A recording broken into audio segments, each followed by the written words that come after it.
여러분들 하나 질문하겠습니다. 지난 한 주간 어떻게 사셨습니까? 아멘으로 사셨죠? 할렐루야로 기쁨으로 사셨죠? 아멘이십니까? 아멘. 곰곰이 생각해 보십시다. 한 주일 동안 무엇을 주로 생각하셨어요? 무엇을 주로 생각하셨어요? 돈? 고객? 자식들? 아니면 하나님?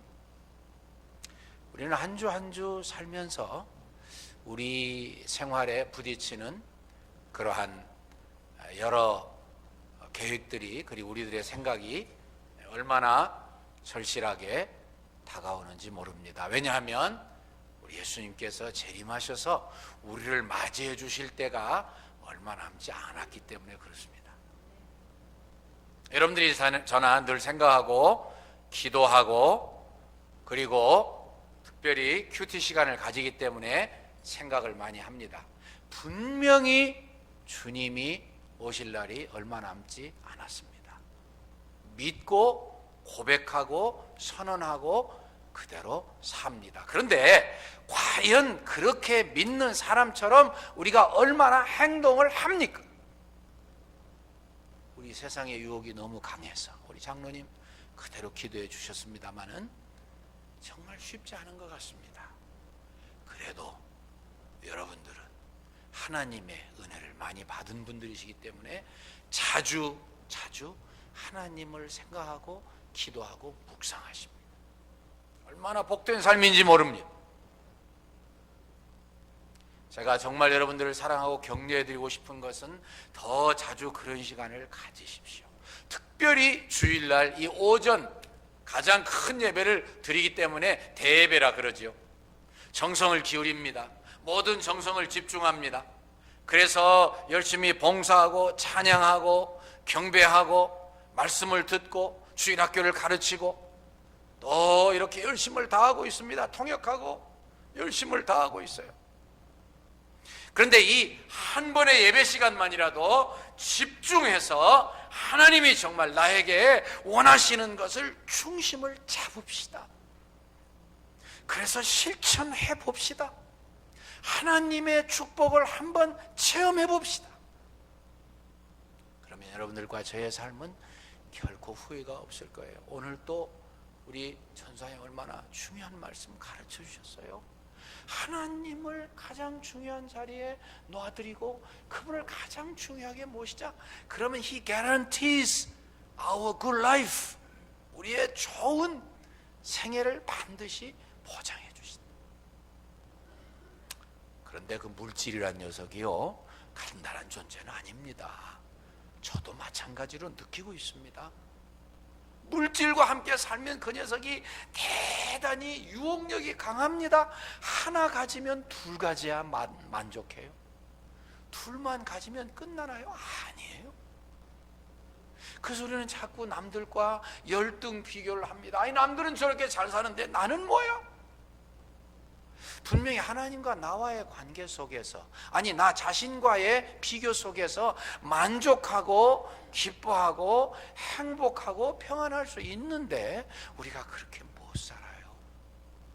이 강한 유혹을 이 시간에 다 떨쳐내시기를 주의 이름으로 축원합니다. 큰 배가 잘 가다가 조난을 당해서 파손했습니다. 많은 분들이 죽겠다고 아우성입니다. 내가 어쩌다가 이렇게 죽음을 당했는지 모르겠다고 소리소리 지릅니다. 선장은 뭐 하는 거냐고 원망합니다. 그러다가 다행히 조난 구조가 돼가지고 사람들이 다 구조받게 됐습니다. 거기에서 한 사람씩 내려옵니다. 이 지옥 같은 이런 배는 다시는 안 탄다. 내려와요. 어떤 사람은 물에 젖은 사람, 어떤 사람은 상처를 만난 사람, 어떤 사람은 그저 생쥐가 돼가지고서 나오는 사람, 그냥 울상을 지어서 겨우 나오는 사람 다 나와서 다 이렇게 구조가 됐어요. 그런데 한 사람이 딱 나오질 않는 거예요. 아니 그 사람 분명히 우리 옆에 있었는데 어디 갔어? 막 자꾸 찾았는데 아무리 기다려도 안 나와요. 그 살살 포기했습니다. 날이 샌 다음에 사람들이 그 사람을 구조하려고 구조대원을 불러서 다 찾아보니까는요, 물에 빠져서 죽었어요. 왜 죽었는가 보니까 주머니에다가 사람들이 아우성치고 날리는 동안 금가락지, 목걸이, 이 귀금속을 잔뜩 집어넣어가지고 주머니가 너무 무거워가지고 아무리 수영을 해도 올라오지 않아요. 여러분들 웃으셔서, 여러분들 참 훌륭한 분들이에요. 판단력이 정확한 분들. 저는 그거 설교를 하면서 생각을 해봤어요. 이 사람은 왜 그랬을까? 아마 옛날에 비유컨대 아마 머슴으로 산 비슷한 사람일 것 같다, 그런 생각 해봤어요. 돈이 없으니까 남의 밑에서 머슴살이 하니까는요, 제대로 어머님이 돌아가셔도 아버님이 돌아가셔도 제대로 장례를 못 지냈어요. 아들, 딸 결혼하는데 정말 제대로 못 시켰어요. 평생 이 돈의 원수가 된 거예요. 그런데 사람들이 갑자기 이 배가 뭐 그냥 부딪히고 물이 들어오고 난리가 나는데 사람들이 이것저것 정신없어 다 던져버리고 막 나간단 말이에요. 이때다 싶어서 주머니에 집어넣기 시작하고 자기의 수영 실력을 너무 의지했는지 이게 얼마나 무거워서 자기가 뜰 수 없다는 것까지 잊어버린 거예요. 여러분들 웃으셨죠? 잘 웃으셨습니다. 웃어야지요. 근데 우리 실생활이 과연 웃을 만하게 살고 있는지는 모르겠어요. 심각하죠. 여러분들을 제가 사랑하지 아니하면 우리 장로님들 기도해 주시고 여러 장로님들께서 부족한 저를 축복해 주십니다만, 여러분들을 정말 사랑하고 매일 위해서 기도하고 어쩌든지 하나님의 기뻐하시는 대로 영혼을 위해서, 예배를 위해서 승리하고 성공하게 해주세요. 날마다 그런 마음으로 기도해요. 그런데 우리가 한 주일 딱 살고, 물론 중간중간에 예배 드리러 오시고 기도하고 생각하는 분들 많이 계시지만, 또 한 주일에 한 번 오는 것도 귀한 일이죠. 한 주일에 한 번 와서 가만히 나를 돌아보면은요, 내가 뭐하고 살고 있는가 궁금하게 여겨질 때가 있어요. 내가 진짜 이렇게 살아도 되는 건가 충격이 올 때가 있을 수도 있어요. 내가 그 많은 168시간 동안에 내가 무엇을 하고 살았는가. 시간으로 나눠본다면은 나를 위해서 몇 시간 썼고, 주님 위해서 몇 시간 썼고, 사업을 위해서 몇 시간 썼고, 자식들 위해서 몇 시간 썼고, 살림을 위해서 몇 시간 썼고, 한번 클래시파이를 해보면은요, 나눠보면 진짜 하나님 앞에 서서 보고 드려서 괜찮은 건가 느껴질 때가 있어요. 여러분들이 영적이시고 훌륭하시니까 느껴지시는 거죠. 그래서 저는 이 본문 말씀이 우리에게 너무나 중요한 충격으로 주어졌다고 저는 믿어요. 바울 사도, 여러분 바울 사도처럼 잘 나가던 사람이 어디 있습니까? 예수 믿기 전에도요. 무지무지하게 잘 나가던, 자기 고백했던 것처럼 그는 난 지 8일 만에 할례를 받았어요. 말하자면 이스라엘의 적자 인생이라 그런 뜻입니다. 8일 만에 할례 받은 게 뭐 그리 중요한가? 다른 사람들은 그렇게 못 받으니까 중요한 거죠. 진짜 적통만 8일 만에 탁 할례를 받아요. 할례가 뭔지 모르겠다고요? 그것까지 설명할 수는 없지요. 네. 고추꽃을 자른다고 그렇게 표현하더군요. 하여튼 그것은 하나님이 선택하셨다는 그러한 몸에 나타나는 증거지요. 그런데 이방인으로서 개종해서 이렇게 유대교에 들어온 사람들은 어른이 돼서 할례를 받고, 같은 아브라함의 자손이라 해도 이스마엘 사람들은 13세 뒤에야 할례를 받습니다. 그러니까 자부심을 가질 만하죠. 나는 정통 그리고 적통 이스라엘 사람이다. 나는 이스라엘 사람이다. 이스라엘 중에 이스라엘 사람이다. 그 말은 이제 그저 아브라함부터 시작돼서 나타나는 그러한 이스마엘에 비해서 이삭의 자손이고 에서에 비해서 야곱의 자손이라 그런 뜻이에요.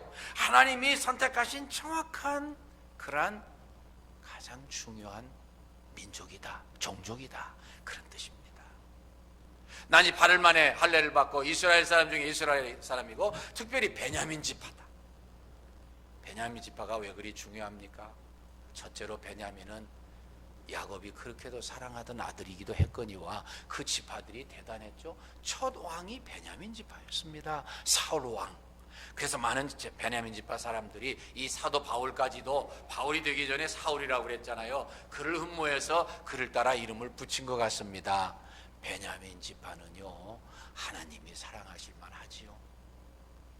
남북이 나눠질 때 북쪽으로 하나님을 배반하던 북쪽으로 그렇게 가지 않고 남쪽 다윗 자손과 유대 자손과 함께 했습니다. 심지어 다 포로로 잡혀간 다음에 돌아와서 다시 성전을 지을 때에도 이 베냐민 지파는 유대 지파 그리고 레위 조선들과 함께 와서 그 일을 감당했습니다. 자랑할 만하지요. 더구나 그는 바리새인이었습니다. 그리고 더구나 그는 가말리엘의 당대의 최고의 석학 위대한 바리새인의 사사를 받은 사람. 그러니까 바울 사도가 왜 이 말씀을 하게 됐습니까? 그것은 바로 앞절에 있는 지난주에 설교했던 바울 사도는 3장에 다시 와가지고서 2장, 4장밖에 없는데 3장에 다시 와서 정말로, 그런 말은 무슨 말이냐면은 내가 빠뜨릴 수 없는 것을 말하건대, 그런 뜻이에요. 가장 중요한 것을 결론적으로 이야기하건대 너희들이 기뻐하라. 그러니까 이 말이 무슨 뜻이에요? 기뻐하게 만들기 위해서 자기 이야기하는 거라, 그런 뜻이에요. 왜요? 기뻐하지 못하게 만드는 그런 이단 사설, 잘못된 가르침, 특별히 유대주의자들, 그 사람들이 자기들의 겉모습만 자랑하는데 나로 따질 것 같으면은 나 그 사람들에 비해서 2배, 3배, 4배, 10배, 수배 훌륭한 사람이야, 그런 뜻이에요. 사실 그렇죠. 다시 한번 보십시다. 내가 8일 만에 할례 받고 이스라엘에 웃지 못하는 분들은 조금 너무 진지하신 거예요. 예, 바울 사도에게 주어진 그 모든 조건, 그 기가 막힌 이력, 사람들에게 내놓고 자랑하고 싶은 거 예수님 때문에 똥처럼 버려버렸대요. 좀 지독하잖아. 그것 좀 가지고 있지 뭘 그걸 꼭 버려야 돼? 예수 믿으면 뭐 그런 거 가지고 있지 않으면 안 되나? 그런데 바울 사도는 다 버려버렸대요. 똥처럼 발로 차서 없애버렸대요. 왜? 그리스도를 믿는 신앙이 그만큼 중요하기 때문에. 그리스도를 얻는 것은 그런 것과 전혀 비교가 안 되기 때문에. 그런 거 다 없어져도 아무 상관이 없기 때문에. 아니, 그것들을 붙들려고 하면 예수 믿는데 지장이 있기 때문에. 그래서 완벽하게 버려버렸습니다. 그래서 어찌하든지 나는 주님과 함께 살고 주님의 고난에 동참해서 주님과 함께 죽고 주님과 함께 부활하고 싶다. 그 주님 한 분이면 완벽하게 만족할 수 있으니까, 더 이상 아무것도 필요가 없으니까. 바울 사도는 계속해서 말합니다. 내가 주님과 함께 살고 주님과 함께 동행하고 주님과 함께 동역하고 주님만 한 분 계시면 되는 거야. 다른 건 아무 필요 없어. 그러니까 너희 빌립보 교인들도 그렇게 나를 본받으렴, 그런 뜻이죠. 바울 사도는 위대한 사람이었습니다. 과거에 그렇게 잘 나가던 때에 유대인들 가운데서 가장 뛰어난 사람이라고 해서 과언이 아닙니다. 인생 성공했다고 할 수 있을 거예요, 바리새인들의 눈으로 보면.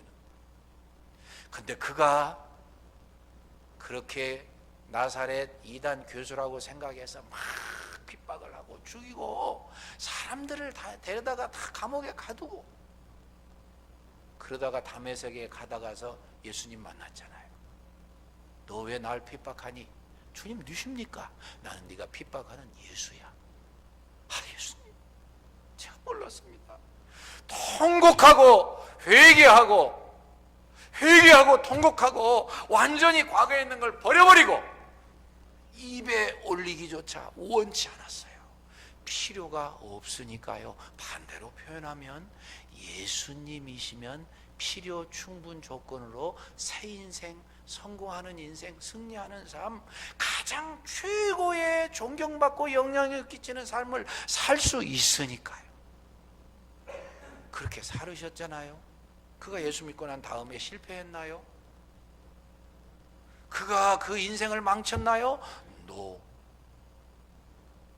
아직도 예수님이 오신 다음에, 하나님의 아들이 오신 다음에 하나님이 이 땅에 오셔서 인류를 위해서 십자가에 대신 죽어주시고 죄값을 다 치르시는 그 일까지도 자기들의 전통적인 관념만 가지고서 메시아를 판단하니까 이 예수님은 메시아가 아니야 해서 무지무지하게 핍박하던 암흑기, 예수님마저 죽여버리던 그런 흑암이 깊은 영적인 때에 홀로 일어나다시피 해서, 물론 동역자들이 있었죠. 사도들도 계셨고 많은 도움는 분들이 계셨지만, 어떻게 생각하면은 성경의 절반을 쓰고 당시에 어두웠던 이러한 유대교 지배하에 있었던 새로운 기독교를 전파하기 위해서요, 사방을 다니면서, 당시 어려웠죠. 배 타고 가야 되고 걸어가야 되고, 그러면서도 목숨을 주님 영광 위해서 온전히 바쳤기 때문에 조금도 시간이나 건강이나 자기 인생이 그저 아깝지 않게 최선을 다해서 예수 그리스도의 복음 전파하기 위해서 불철주야 노력함으로, 이 한 사람 때문에 당시에 당시의 세계라고 할 수 있는 많은 사람들이 복음을 듣고 구원받고 참된 생명, 참된 기쁨, 참된 행복, 참된 감격, 참된 사랑으로 살게 만들어 주었으니 천국에서 가장 큰 자 중에 한 분으로 인정받았을 것을 저는 믿습니다. 예수 못 만났으면, 예수님에서 철저하게 자기 희생하지 않았으면, 모든 것을 다 똥처럼 버려버리지 않았으면 그런 일을 쫄깃하게 목숨 걸고 달려나가기 어려웠을 거예요. 왜? 주머니에 가득 보석을 넣어서 주머니가 빵빵해가지고 빠져 죽은 사람처럼 될 수 있기 때문에. 저는 지난 2주간 동안에 이러한 충격적인 인생을 살았던 두 사람을 만났습니다. 한 사람은 The Passion of the Christ, 그리스도의 순환의 주연을 맡았던 분의 생생한 간증을 듣고 충격을 받았어요. 아, 미국에도 이런 사람이 살고 있었네. 내 설교 100번 하는 것보다 낫네. 자, 그래서 여러분들에게 들 수 있는 번외등이라고 했었어요. 또 한 사람 제가 만났는데, 그 사람은 일본의 유명한 가네보 회사의 회장 미타니 야스토라고 하는 그런 회장님입니다. 일본을 무시해서가 아니라, 일본 하긴 예수 믿기 힘들어서 그렇지 믿으면 제대로 믿죠. 그런데 미타니 야스토라는 사람처럼 철저히 믿는 사람 전 잘못 만났어요. 이분이 처음부터 예수 믿었던 거 아닙니다. 아내를 통해서 예수 믿었어요. 예수 믿고 난 다음에 이 사람이 정말 철저하게 예수님 위해서 살고 싶었습니다. 아내에게 이미 감동과 영향을 받았기 때문에 그렇겠지요. 정말 열심히 살았습니다. 회사에 나가서 그 어려운 이교 나라 일본에서 회사에 나가가지고 성경부터 읽었습니다. 만난 사람마다 죽으라고 전도했습니다. 상부에서 지시가 왔어요. 회사 공공시설에서 종교행위하지 말아라. 그게 무슨 이야기냐면은, 자기가 사는 사택에서 자기가 그렇게 가정예배를 드리는 것이 상부에 보고된 모양이에요. 그래서 이분도 정말 사람인지라, 이분이 쓴 책이 사실은 지금 데이트를 치고 있고, 우리나라에서 역전인생이라고 하는 이 제목의 그의 전기가 지금 우리나라에서도 2002년에 번역이 됐습니다. 역전인생. 근데 그분이 그렇게 살면서 그렇게 자기가 어떻게 역전 인생을 했는가, 1952년 가네보 회사에 말단 사원으로 들어가서 잘 승승장구하는데 예수님 만나고 주님만 위해서 살아가는데요, 상부에서 압력을 가하는 거예요. 두려움이 찾아왔습니다. 그래서 내가 회사에서 쫓겨날 줄도 모른다는 생각 때문에 가정예배 꼭 드려야 돼, 그만둘까 하는 생각을 하는 동안에 하나님이 마음의 음성을 들려주셨습니다. 내가 나를 배반하는구나. 그 말씀을 듣고서요, 너무 민망하고 너무 송구스러워서 애통하는 마음으로 회개했습니다. 하나님, 잘못했습니다. 제가 회개합니다. 저는 아무 힘도 없지만 제가 하나님만을 위해서 살도록 은혜를 주십시오. 그래서 그 뒤로 계속 전진했습니다. 그래서 놀라운 그러한 삶이 이루어졌지만 어렵기 짝이 없었습니다. 그런데도 그는 굽히지 아니하고 계속 전진했습니다. 한 번은 회사에서요, 그 사람들 신사 참배하잖아요. 그러니까 죽은 사람들 다 이렇게, 회사를 위해서 죽은 사람들이 주로 그렇게 됐겠죠. 그 신사에 가서 한 달에 한 번씩 참배하면서 남은 사람들 잘 도와달라고 참배하는 일이 닥쳤습니다. 고민이 생겼습니다. 근데 단호하게 그는 나는 못하겠습니다 하고 선언했습니다. 회사에 불려갔습니다. 너 일을 택할래? 신앙을 택할래? 주저없이 보고했습니다. 난 신앙을 택하겠습니다. 가서 신사 참배하려니까 하나님의 계명이 생각나서 그랬어요. 첫 번째 계명, 너는 나 외에 다른 신을 내게 있게 하지 말라. 두 번째 계명, 너는 우상을 만들지 말고 섬기지 말고 절하지 말라. 그래서 단호하게 이야기했어요. 첫 번째, 두 번째 시련을 당하면서 사랑하는 아내가 권면을 합니다. 여보, 걱정하지 마세요. 퇴직 당하면은요, 나와 함께 다니면서 복음 전도하면 되는 거예요. 첫 번째 시련 만났을 때 그랬어요. 그래서 그 뒤로 그는 하나님의 영광만을 위해서 살자 생의 모토로 삼았습니다. 왜 시련이 없었겠어요? 당연히 시련이 있었죠. 겨우 쫓겨나진 않았어도요, 사람들이 워낙 이 사람이 충실하고 유능하니까는요, 왕따를 시키고, 그리고 잘못된 소문을 퍼뜨려서 3번이나 좌천되고 어려운 인생을 살았습니다. 신앙의 도전도 있었습니다. 그러나 끝까지 그럴수록 더 철저히 주님 섬기면서 모든 것을 하나님의 영광을 위해서 하자, 모든 것을 하나님의 영광을 위해서 살자, 끝까지 주님께 충성하고 인간적으로 최선을 다해서 성실하게 살아가니까 드디어 그의 능력과 성실성이 인정이 돼서 사장이 되고 회장이 됐습니다. 그가 회장이 된 이후에 이 가네보 회사는요, 엄청나게 잘 돼가지고 성장해가지고 초인류 대기업이 됐습니다. 시련을 믿음으로 이기고 끝까지 주님 앞에 충성하고 주님 중심으로 살아가는 사람에게 하나님은 반드시 결실을 주셔요. 그가 승승장구 잘 나가다가 1997년 모든 사람이 그렇게 말렸어도 회사를 그만뒀습니다. 그 잘 나가는 삶, 기가 막힌 존경과 사랑을 받던 삶 다 뿌리쳤습니다. 뭐 하기 위해서요? 남은 생에 좀 더 주님을 위해서 살기 위해서. 그래서 그가 그때 성경학교에, 성경대학에 가셔서 공부를 하고 아내와 함께 계속 전국을 다니면서 복음 전도하고 있습니다. 역전 인생, 한번 사서 읽어보실 가치가 있다고 생각합니다. 여러분, 하나님을 섬기고 하나님을 생각하고 내 인생을 돌아보는 것 하나님의 축복입니다. 이 귀한 시간을 주신 거 아무나 얻을 수 있는 거 아닙니다. 중요한 것은 생각하고 묵상하고 깨닫는 데서 그칠 게 아니라 실천으로 담대하게 걸음걸음 발걸음을 내디디고 최선을 다하면 하나님의 능력과 축복이 임해서 기적이 나타나는 삶이 나타날 줄로 저는 분명히 믿습니다. 하나님이 우리에게 그와 같은 것을 요구하시고 그런 사람이 필요해서 정말 간절히 기다리고 계십니다. 누군가의 손을 붙잡고 하나님이 마지막 말세의 주수꾼으로 쓰셔야 되는데 사람이 없어서 안타까워하고 계십니다. 오늘 아침에도 저와 여러분들 보시면서 하나님 똑같은 눈길을 보내신다고 믿습니다. 어떻게 반응하시겠습니까? 어떻게 반응하시겠습니까?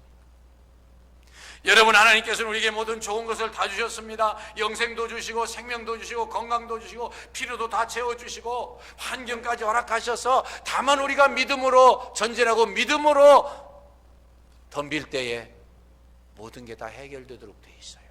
평화를 결코 빼앗기지 않도록 돼 있어요. 감사를 빼앗기지 않도록 돼 있어요. 평화가, 기쁨이, 감사가 없어지지 않도록 만드셨어요. 그거 가르쳐 주시라고 지금 사도 바울을 감동시켜서 사도 바울이 간증하게 만드신 거예요. 내가 모든 걸 다 똥처럼 여기는 것은 주님이 가장 귀한 분이시기 때문이다. 그분과 함께 나는 살고 그분과 함께 난 죽고, 그분이 우리에게 주시는 제2의 부활, 몸의 부활을 나는 기다리고 있다. 중요한 것은 하나님을 철저히 믿고 믿음으로 살고 실천하는 것입니다. 실천하고자 폼 잡을 때 하나님이 역사하십니다. 능력을 주십니다. 기적을 체험하게 하십니다. 그래서 더 살아있는 주님이 내 구체적인 삶 속에서 구체적인 순간마다 구체적인 나의 지체를 통해서 체험되어짐으로 온몸에 전율이 오고, 그래서 늘 기뻐할 수밖에 없고, 시련처럼 역경처럼 다가오는 것도 나에게 감당할 수 있는 것이라고 믿어져서 극복하게 하십니다. 중요한 것은 나에게 닥쳐지는 모든 환경이 하나님이 허락하시는 건데 아직도 저부터 다 성화가 덜 돼가지고 그 상황, 그 여건에서 상대방이 한다고 생각하기 때문에 문제가 돼요. 저는 오늘 아침에 일어나서 어저께부터 묵상하면서 그 생각까지 해봤어요. 내가 그렇게 끊임없이 생각하는 것은 잘못하면 하나님을 모독하는 게 되겠구나. 하나님이 이미 수없이 깨닫게 해주셨는데 그것을 믿음으로 여유를 가지고 기다리고, 하나님이 이렇게 앞길이 막혀지게 하는 것 같으시지만 반드시 이것이 유익하게 될 거야, 잘 될 거야, 반드시 하나님이 나를 결코 버리지 않으실 거야, 믿고 감사함으로 웃음으로 여유를 가지고 평안을 가지고 축복과 사랑으로 기다려야 되는데, 그러지 못하고 원망하고, 그러지 못하고 비난하고, 그러지 못하고 그저 복수하려고 생각하는 것이 하나님을 모독하는 거다, 이런 생각까지 하게 됐어요. 제가 성경적으로 맞는 생각을 한다고 한다면 오늘 이 말씀을 마음에 담으시기를 축원합니다. 왜냐하면 그래야 여러분들이 모든 역경과 환난과 도전을 다 이기고 바울 사도처럼 기뻐할 수 있기 때문에 그래요. 하나님이 우리가 기뻐할 수 없다면 기뻐하라고 안 하십니다. 기뻐하라고 하루시고서 방법 허락지 않으시는 거 아닙니다. 빌립보서를 선택해서 강해하는 이유를 아시죠?